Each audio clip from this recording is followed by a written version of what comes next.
first thing this Tuesday morning. So our should guest connect with Mr. Anil Rai Gupta, Chairman and Managing Director with Havells India. Mr. Rai, good morning. Thank you for joining us. This quarter we know has been weak due to unprecedented events.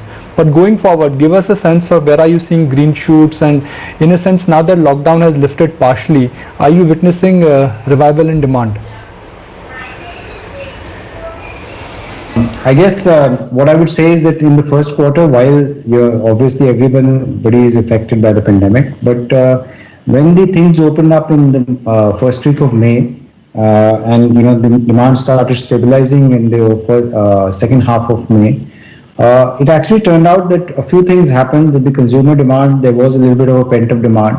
The smaller towns started doing better. So the demand scenario was decent in the month of June itself, especially on the consumer product side, more so than the industrial products, because where the demand was a bit tepid. July also, the underlying demand seems to be fine, but it is being affected by constant shutdowns and lockdowns and shutdowns in certain areas. So it could impact the production also a little bit, could also impact the demand in certain markets like Karnataka, Kerala, Bihar, Odisha. So things are still, I would say, a bit fluid right now, but it is not as bad as what we had expected at the start of the year when things, it looked as if the demand will take a long time to come back. So right now the demand is solid, except the fact that it's being affected a little bit by the constant shutdowns. Loss of sales in the peak months of April may have dented Lloyd's revenue, but now that the main air conditioning of the summer season is over, what's your positioning for Lloyd's, and then do you have a revival plan in place? March and April are the biggest months for air conditioners, and unfortunately Lloyd lost that part of the demand.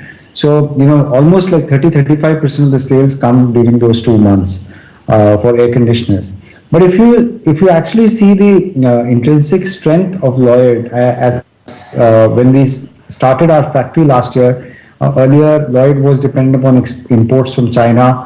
We set up a very large-scale manufacturing facility in Rajasthan, and that came fully operational sometime in November last year. Since January, we started seeing quite a good traction in terms of factory-made products, and we were growing at a pace of almost 45-50% in January and February. March and April happened, but I'm quite satisfied with the performance of Lloyd, especially air conditioners, in the month of May and June itself. It cannot take care of the demand for the month of March and April, but yes, that's fine. Going forward, we are seeing good growth over last year in terms of Lloyd air conditioners. Right. Mr. Gupta, but switchgears, cables and lighting, these segments were going through tough times even pre-COVID. What are you expecting in terms of a recovery when it comes to B2B orders, and how is it that you see them growing in the next few quarters to come? Well, switchgear and lighting both have almost a 70% component of B2C as well, which has started off well in the month of May and June and continuing in July. B2B and B2G are slow right now. Things are coming back on track, but June was definitely slow. So if you try and divide the consumer versus industrial or consumer versus professional, we would say we actually saw growth in June over in the consumer segment, but saw a little bit of a degrowth in terms of professional segment. So that will take a little bit more time than normal, but I believe the demand scenario overall should be good in the coming quarters. It will have its ups and downs only because of the situation of COVID. Right. But Mr. Gupta, as people stayed indoors, kitchen convenience also took preference. And there was a surge in demand. Has this continued in the month of July as well, or was it that initial blip up that one saw?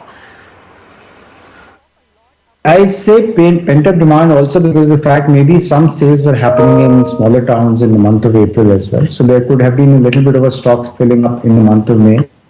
But for that sales to continue in the month of June and July, I don't think that is really a pent-up demand. This is a underlying demand scenario which is improving in the tier 2, tier 3 towns and the rural areas. And I think this should sustain for some longer period of time as well. So I can't really call the demand of today as a pent-up demand. Faster than urban, we've been discussing that. So what's the demand in rural or tier 2, tier 3 cities? Are you expanding your distribution in those areas?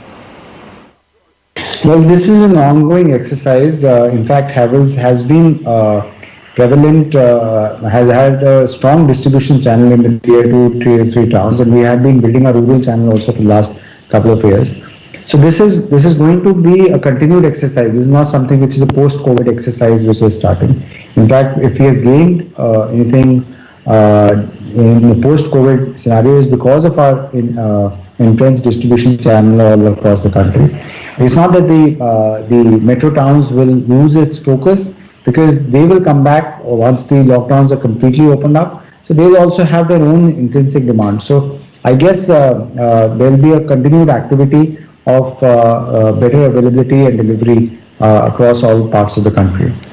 Okay, so apart from distribution, you'll have to work around product positioning across price points as well for some of these markets. What's your strategy there?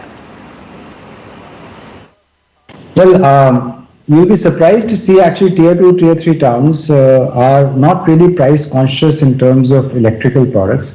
They are buying good quality products now. A large part of their income goes into building a house, and so they don't want to compromise in the quality of the switchgear or the wires they're using. And Havells is a mass premium product company, so it's not really a luxury brand which cannot be sold into rural areas or small towns. In fact, we are very suitable for tier 2, tier 3 towns as well. And also we have various brands cutting across not just pricing segment but also different product specification segments. So we have Havells, we have Standard, we have Rio brands which cater to different segments of the market, not necessarily price oriented only. What is the current inventory lying with you and your dealers, and have you seen the channel inventory easing out? Well, actually, because of the demand scenario in the month of May and June, the inventory levels are lower than pre-COVID levels. Even in the products like air conditioners, where a lot of inventory got pushed in the months of January and February for the season time. We believe coming out of the season, the inventories are at an all-time low level. So inventory is not a concern both for the company or for the trade network. One easy way of cutting costs for companies is that you cut your advertising expenditure. Are you thinking something on those lines? Well, this particular quarter is not comparable because this is a quarter where we've cut down our expenses to see how the demand pans out. We'll continue to have agility in our system and keep looking at how the demand scenario pans out. And as and when the company is able to put in more money into brand building for the future, because in our business, brand building is done for the future, not for the present day sales. It's not really a impulse buying kind of product category. So when things come up, we will be definitely improving our marketing communications budgets as well. However, you would also realize that the habits are changing, the media consumption habits of consumers are changing. So this will have to be relooked at completely to decide on what kind of advertising percentage levels of expenditure would continue to go on a normalized basis. So that's something which is a few months away, and we will keep having a close eye on how to view the media in the coming times. Mr. Gupta, pleasure having you on the show today. Thank you so much for taking the time out and speaking with us, and we'll chat again soon. Quick look at what the market is up to. We're actually recovering, so back to closing in on that 11,200 level. Tata Motors, Decem, M&M Finance, IndusInd Bank, Escorts, these are your big movers today. BPCL as well pushing higher, M&M, Hindalco, Maruti, Bajaj Finance as well doing their bit, and it's a positive market breadth. We'll take a very quick break but come right back. Lots more lineup on the show.